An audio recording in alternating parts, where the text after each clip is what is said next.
Hi Copic fans, Michelle Houghton here with Copic in the Craft Room. I recently had a request for some more simple tutorials, similar to one that Colleen did coloring a really nice little 4-leaf clover. Went over the basic blending techniques. I am absolutely up to that, and I can totally see how that would be valuable information. So what we're going to do today is we're going to take this nice image. This is, if you can't tell yet, this is the back of a woman, little ponytail sticking back here, and a little mug of a hot drink. This is an image by Sami Stamps, a digital artist. Wonderful images, and I love the fact that a lot of hers lend themselves to real simple, basic coloring. They are beautiful in their simplicity, and I do love a good digital stamp. We are literally going to go through, and I'm going to use 2 colors on most of the areas, and mostly in what are called the blending families, or they blend happily together. So when you're looking at your markers, the letters are going to be the same. So this particular set, they both start with RV, the red violets. Then they have a number. One is a 32 and one is a 34. Notice they are both 30s. That first number is important for a blending group in that they're the same. So I want them both to be that 3 or in the 30s. And then I go from a 2 to a 4, which only has that 2 number jump. And that means these two are going to really actually blend very easily together, or should, and makes it really easy to do that. I'm also going to use a group of B95 and 97. Again, same letter, same first number, and then just a couple in between. And you can have ones that jump a little further, but in general. I'm also going to do some coloring with some white. So this kind of bottom piece of a shirt that's hanging out, and also the mug. So I'm going to use a C1, which is my cool gray, and a 0, which is my colorless blender. And I'm going to use that to kind of fade into that white and make the mug and the shirt tail look like they're white. I'm going to use 2 blending tones on her skin. I've got a YR000 and a YR01. Again, we're starting with the similar family group, YR, the yellow reds, and then I have a 0 on both of them. The 000 means it's going to be super light, and then that 01 is going to add my shading. The last group is going to be a group that kind of stair steps up a little differently. I'm going to start with a YR31 because it's my very favorite base color for my hair. And then I'm going to go over to some earth tones, some E's. I'm going to go from an E23 to an E37, which is kind of a 10 plus 2 rule, meaning I've gone up 10 from 20s to 30s and then added 2. So I've added more than 2, obviously. I've made a bigger jump. But I've gone to the next group from the 20s to the 30s and gone up. There's some different rules with the E's, but we're not going to worry about that in detail today. But these are going to be for the hair. I'm not trying to blend the hair as smoothly. So using some different colors from different color families and using some different numbers is going to work really great. The rest of them are going to have smooth blends today. Again, I'm keeping this really, really simple. Like all of my other tutorials, I think it's been easier to fast forward so it doesn't end up super long, and I will talk through what I'm doing as I do it. I'm also going to close in and get a little closer. We're going to start with her skin and hair because a lot of people feel most confident doing that, and then we'll go through her clothes, but it should be fairly quick.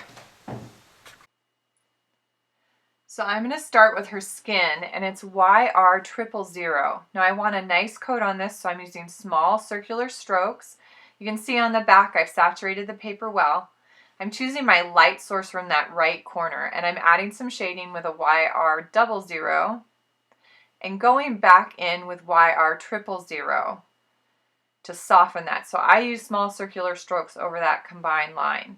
Then I'm switching over to her hair, and I'm giving a full base coat with my YR31. That means I'm coloring all of the hair. I'm not leaving the white highlight that some people do. I will on a rare occasion, but not for this.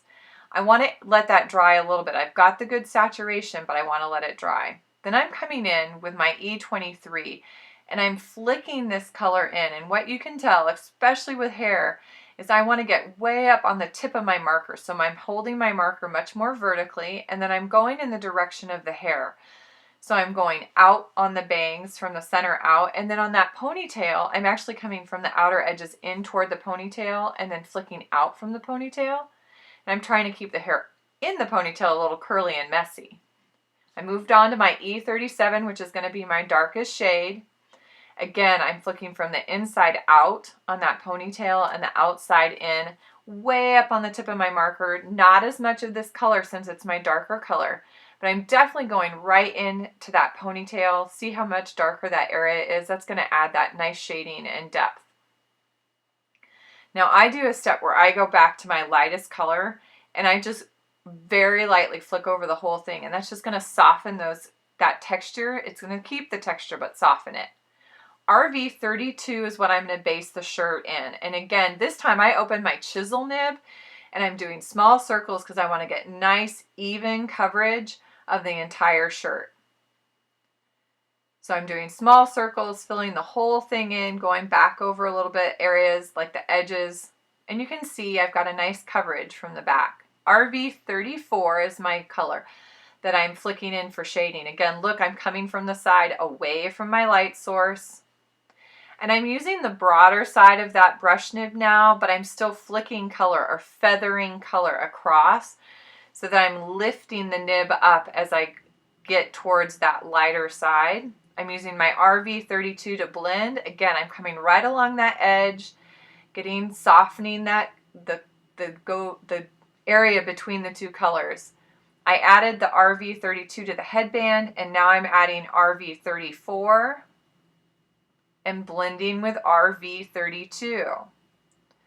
I'm going to put her in denim or jeans for today. So she's getting B95 on her legs. The B90s are a great color for denim. And you could do one leg at a time. You certainly don't need to do both.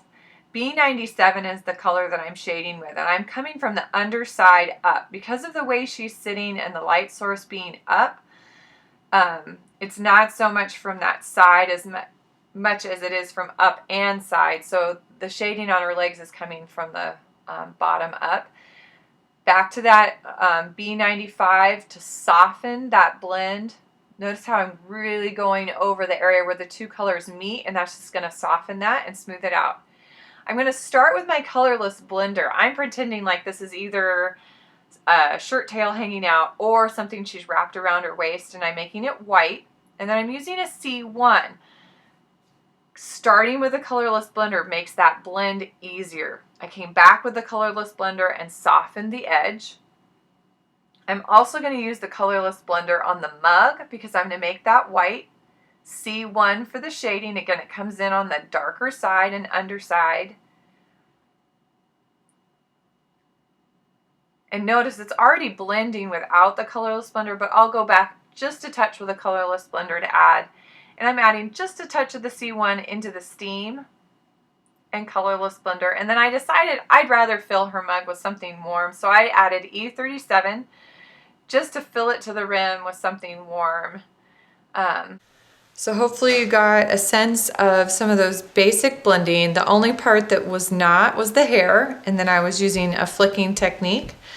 All of it has some feathering or flicking on it, but the hair has that fine detailed flicking that we don't blend back in. Stay tuned. We'll do more simple ones in the future, but always know that I'm paying attention to those comments and taking requests. So if there's something you do want to see, if I don't know how to do it, I will find someone who does, and I will show you how. Thanks for tuning in today, and have a happy, colorful week.